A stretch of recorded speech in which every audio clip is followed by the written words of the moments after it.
आज चैत्र मासर प्रथम मंगलवार काकटपुर माँ मंगला पीठ में आरंभ होइछि चैत्र पर्व। माँ मंगला दर्शन पर हजार हजार भक्तों समागम होउछि। ए संपर्क में अधिक सूचना देउछन्ती आम काकटपुर रिपोर्टर लोकनाथ स्वाई। काकटपुर बासिनी माँ मंगला चैत्र पर्व आरंभ होइछि। आज हेउछि चैत्र मासर प्रथम मंगलवार। आज ठारू माँ यही पर्व पालन करा जिवो।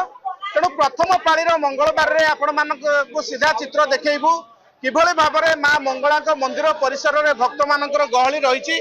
भक्त माने लंबा लाइन लगे ब्यारिकेड माध्यम मंदिर मध्य को प्रवेश कर माँ को दर्शन करी फेरुछंती। मंगला मंदिर पक्षरु प्रशासन पक्षरु किभଳି भाबरे ए सब सुव्यवस्था करा जायछि से आम सहित रही मंगला मंदिर कार्यनिर्वाही अधिकारी रही। सीधा सड़क सहित कथा हेबा। आज हूँ चैत्र मासर प्रथम पाली यात्रा मंगलवार। ये अवसर में माँ को दर्शन लाभ करने ओडिशा बाहर लक्षाधिक भक्तों समागम होती। भक्त मैंने प्रातः काल लंबा धाड़ी जा बैरिकेड मध्य माँ को दर्शन लाभ कर मंदिर प्रशासन सजग रही। मंदिर प्रशासन तरफ सुव्यवस्था कर्मचारी मैंने यथेष सहयोग रही। तत्सहित भक्त मान श्रृंखलित दर्शन लाभ करने समस्त प्रकार व्यवस्था को टेक्निक भाव अनुधान कर सब वर्ष प्रत्येक वर्ष आसे एठिकी माँ तो करुणा अपार। माँ विषय अधिक कौन कह सृष्टि आमर माँ बहुत माँ ही आमको रक्षा कर बारिपद धाई आसी मंगला पाखक व्रत धारण व्रत उपवास रहा पड़े दिन गोटे दिन उपवास रहा पड़े मंगलवार उपवास रहा पड़े। माँ आज फास्ट मंगलवार तो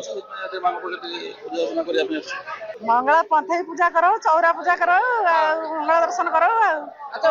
कौन सब फल मिले विश्वास रही विश्वास मिले भगवान विश्वास जहाँ मानसिक कर पूर्ण हुए। आज हूँ प्रथम पाली यात्रा चैत्र पर्वर ये प्रथम पाली यात्रा जो महोत्सव आज माँ राजेश्वरी बेशे आपण मैंने देखुं अगणित भक्त श्रद्धा भक्त मान छुटी आसते माँ दर्शन करने अति श्रृंखलित भाव में माँ राजेश्वरी बेशे सब श्रद्धा भक्त मान दर्शन देते समस्त मनोकामना पूर्ण करती। चैत्र मासर आद्य पर्व आज आरंभ प्रथम पाली समस्त विवरणी दिखाई लिस्ट मध्यम दिखाई। बर्तमान सका 2टा राति माँ मार्जना गाधुआ सरी एवं बल्लभ सूर्य पूजा गोटे सकाल धूपर नीति शेष हो धाड़ी दर्शन आज व्यवस्था रही। निश्चित भाव में भक्त मान सुविधा दर्शन प्रशासन पक्षर बैरिकेड माध्यम जो धाड़ी दर्शन करा भक्त मान जाइकरी सुविधा रे माँ को दर्शन करी माँ कृपा लाभ करी फेरी आसुचंती।